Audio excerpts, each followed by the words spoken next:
Hi, how are you doing today? I hope you're doing well and enjoying the race season.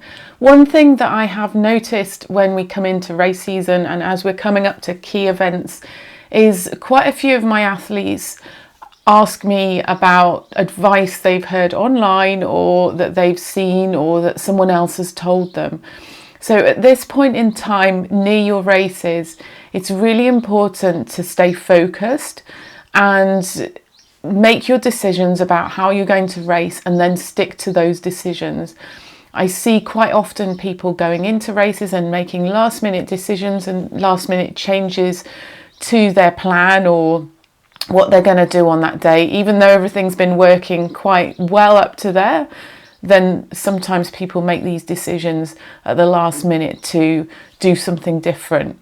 So if that sounds familiar to you, just check in with yourself and notice that happens. Quite often on social media as well, I will see advice that is well-meaning and people want to help, but not necessarily helpful for athletes.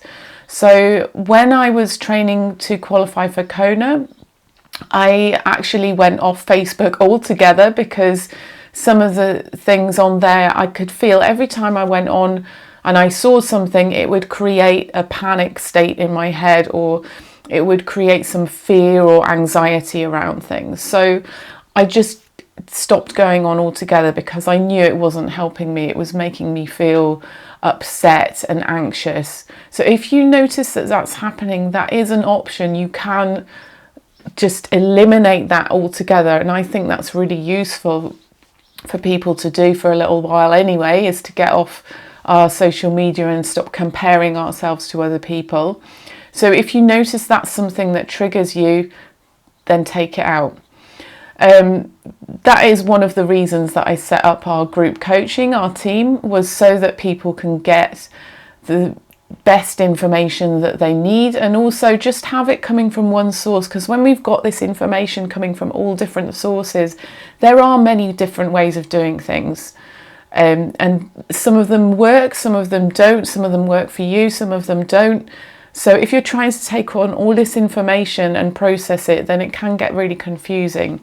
And the best advice is really to make your decisions and then try and stick to them, unless they're not working. Obviously, you need to reevaluate and check whether they're working or not.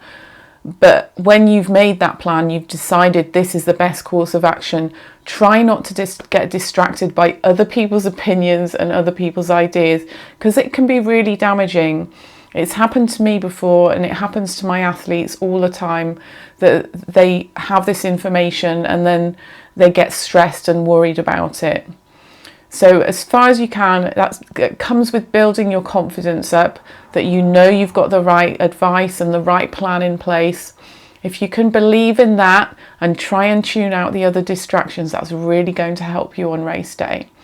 Let me know what you think in the comments below. Have you had useful advice online? Some of it is and some of it isn't. You really need to have a great filter on the way you're looking at things to be able to take the best advice and use that for you. But let me know in the comments below what you think and have a great day. Take care for now. Bye.